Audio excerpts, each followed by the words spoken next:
how do you find, as a priest, warfare within your own priesthood? Like, I'm sure the devil seeks to attack the priests and bishops a lot, because if he can weaken them, then there goes the flock, right? Definite. I think, strike the shepherd, and there goes the sheep. I think that this works really the same way with all of us. But one of the main ways I find that that I am tempted, or that my brother priests are tempted, is to simply cooperate with the world. Right. To basically act like the world acts. In other words, just to be nice people, but that's about it. Yeah. But to really fight for our faith, Right. to really spend hours on our knees, In prayer. to really spread the gospel, we can be convinced that these activities are somehow too fundamentalistic or too much over the top. Right. But when we look at Scripture, that's what the apostles were doing. Right. So I often get tempted to simply cooperate with the world. And, Jesus explicitly says, if your behavior is no different than the world's, well, what use of that is to you? Exactly. Yeah. What merit is there in that? And it's something that needs to constantly be defended against. Like I mentioned before, always discouragement. It's certainly the past several years in the media have not been the best for the Roman Catholic priesthood or for the Catholic Church. It can be very discouraging. Right. I've had some friends that have that it's just been simply too much, and they've left. Right. They get tempted to fall away, and that can be a temptation. But what I constantly try to remind myself is that it's not as if Jesus didn't inform us that it was going to be difficult. Right. As again, sometimes I tell my teenagers, it's not as if he didn't send us that memo. Yeah. That, if they had persecuted me, They're going to persecute. then all the more almost will they persecute you. And that helps keep me in line. But again, we do people a disservice, and this is why it annoys me not to hear more about the attacks, Right. From the pulpit.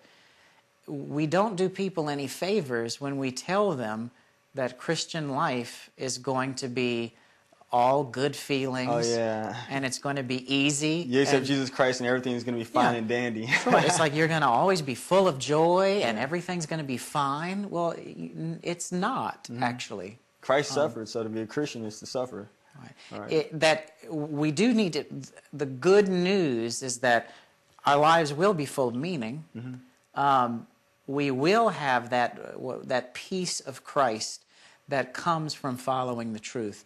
That joy and goodness does flow from that, but it doesn't take away the fact that we are living in a world under fire. Right, and I want to go back to the point where you're talking about how we're basically supposed to live in the world but not be of it. Right. So we're supposed to be countercultural from the world. Right. And I think part of being countercultural, especially for the Christian, or for the priest, is more than just living a chaste life. It's looking at the culture and saying, okay, what does the culture do a lot that's just not of God?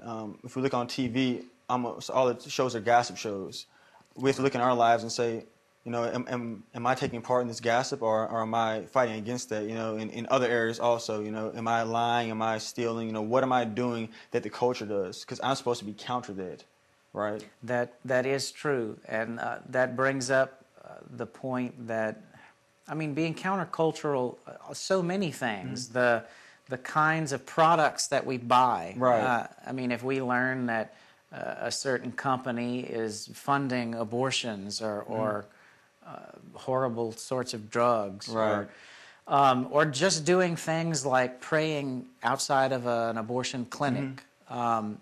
You know, so many people look at activities like that, and immediately you're labeled as some kind of loony religious freak. Fanatics. But we should not be discouraged by that. I think we should consider that mainstream, Right.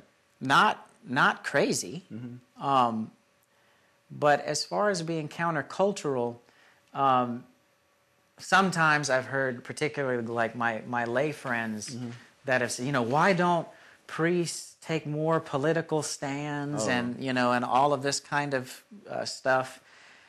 And there's a certain truth to that, and I do agree with that. But what I usually come back to them and say is, you know, transforming the society is not the job of monks and priests. Right. Transforming society is the job of lay people.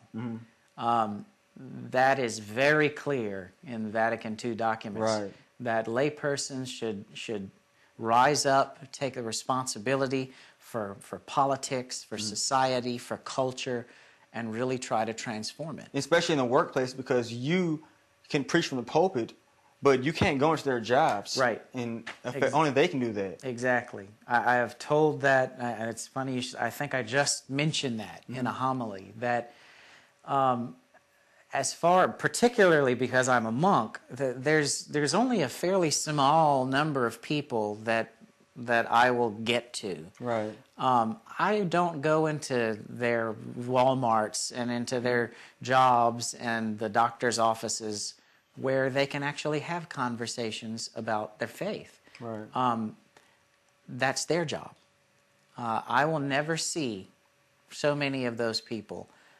But what I can do and what I should do is to preach the truth about things like the warfare that we're speaking about, and to help strengthen the faithful so that they in turn can go out and strengthen the rest of the world.